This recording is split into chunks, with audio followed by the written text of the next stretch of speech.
First of all, if you're watching this video, I'm sorry, because you probably have plantar fasciitis. And plantar fasciitis, as you're finding out, is not fun. I tell most of my clients that if you have a raging case of plantar fasciitis, basically pain or tightness in the bottom of your foot, it could be anywhere from 6 months to a year before it gets better. However, I'm going to outline 4 steps that I have my clients do. And if you follow those 4 steps, typically you can start to get relief from your plantar fascia pain and tightness in about 3 to 5 days. What exactly is plantar fasciitis? I'm sure you figured it out by now, but we have a whole host of muscles on the bottom of the foot. And then we've got this thick piece of connective tissue that kind of goes from the calcaneus all the way up to the toes that kind of bridges and holds everything in. And this inflammation and irritation and tightness of that plantar fascia. And we'll also talk about the connecting muscles through here. There's 2 big, basically calf muscles that we have to be concerned about, the soleus and the gastroc. And this whole thing makes a posterior sling that kind of comes all the way down from here, all the way down through here, that we have to kind of address. At the end of this video, I'm going to talk about a 5th step. So if the first 4 steps aren't working for you, then you go in and you add that 5th step, and you should start to experience at least some benefit from the tightness and pain of your foot. All right, let's get started.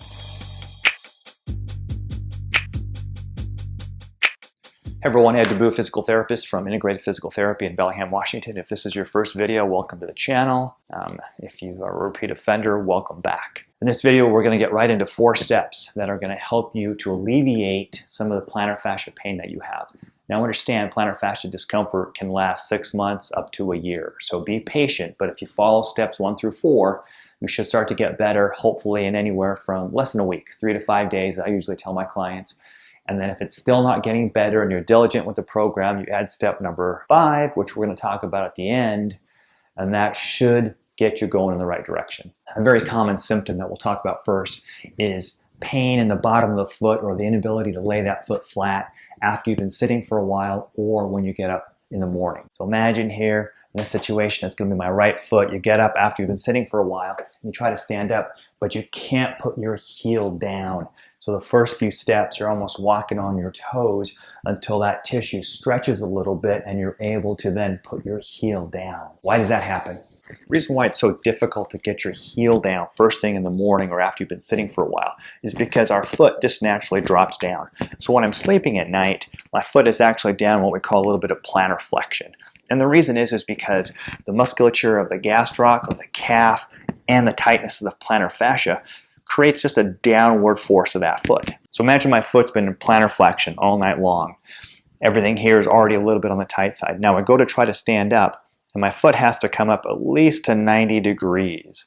And then as I step and push off, I have to actually go into a little bit more dorsiflexion. So all this posterior part of the foot here and the gastroc has to be able to stretch. And that's why those first few steps in the morning are so difficult and painful. It's because everything is tight. So the first thing you're going to do is going to order a night sock. And I'll put a link down below in the comments. Do your research, find out which one you like. I'll put my favorite one down below. And what the sock does is there's a string that goes from here and attaches up through here. And it basically helps to keep your foot in a little bit of that dorsiflexion so it doesn't completely drop down into plantar flexion all night long. The key is though, is don't crank that strap up as far as it goes. What you'd want to do is I tell my clients about halfway in the middle. So let your foot drop down, come up to about 90, and then drop down and meet it about halfway. And that's where you're going to start off. So that way when you wake up the next day in the morning, your foot's not going to go all the way from here to here. It's only been here all night long, so it's going to be easier for you to start putting that heel down. Now let's say, for example, you're having foot pain, but when you wake up in the morning, you're not having that, then you probably don't need the sock. But if you are having morning pain or foot pain after you've been sitting for a while, get the night sock. The next thing you're going to do is make a peanut, which is basically 2 tennis balls taped together. I'll put a link right up here to a video that I made in case you're mechanically challenged and it's kind of hard to make one of these, but it's super simple and you really need this one because what we're doing now is before we can go in and start stretching the muscles of the bottom of the foot, and remember there's 2 muscles back here, the gastroc and the soleus. What we really have to do is do a little soft tissue work, a little trigger point work to loosen up those tight areas so we get a better, more encompassing stretch. So this is what it's going to look like. In this example, I'm having difficulty with my right leg. So I'm going to use this here, and I'm going to come right onto there. Now I'm going to use my left leg and my arms to kind of glide back and forth. I'll put another video link right up here to another video that I did that talks about how to do the soft tissue work in a little bit more detail if it's confusing. But the bottom line on this is you're going to have your foot 3 different positions. Your foot's going to be straight, it's going to be at about 2 o'clock, and it's going to be about 10 o'clock. And then what you're doing is you're going to work all the way up that muscle.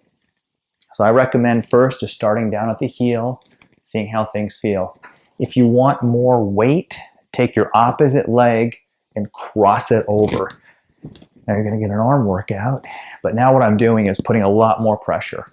My foot's turned out at 2 o'clock, and I'm just getting an idea of how things feel. If something is particularly tender, then I'm going to stay there and linger there for about 30 seconds to a minute, just kind of working that area out. 12 o'clock is my foot straight up, and then I'm going to go to the inside and 10 o'clock and also work that. Then I'm going to come up a little bit halfway on the calf and do the exact same thing.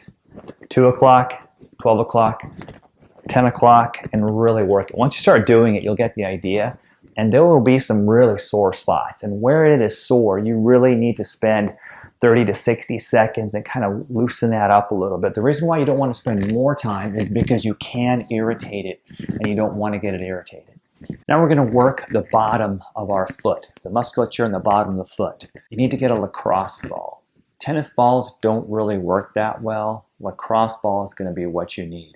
What we're after here is putting some weight. We're going to stand on it, but essentially we're using this lacrosse ball all along those little muscles that we showed you at the beginning of the video. We're going to use this lacrosse ball, we're going to be stepping on it, and basically what we're doing is we're going to search and destroy any particular tenderness that we have at the bottom of the foot. This is what it looks like. In this example, I'm going to use my right foot. I'm going to put a lot of pressure on here, just enough to make it face cringing, and I'm just going to search along the bottom of the foot. Anything that's sore, I'm just going to work that 30 to 60 seconds. So I might spend a total of maybe 2 minutes on the entirety of my foot. So now we're ready to get into the stretching. We've done the trigger point work, we've loosened things up. Your goal is to be able to sit back on your toes. So you're going to curl your toes underneath, and you're going to slowly come back and sit in the back of your toes.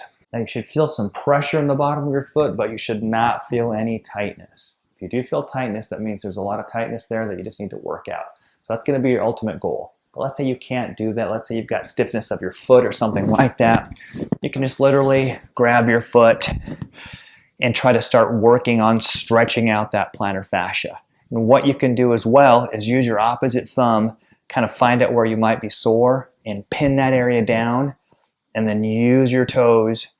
It's going to create a stretch right in this area. That's another way to get some localized tissue work right in that area while you're stretching it. We're going to go over 2 stretches. One is for the calf and one is for the soleus.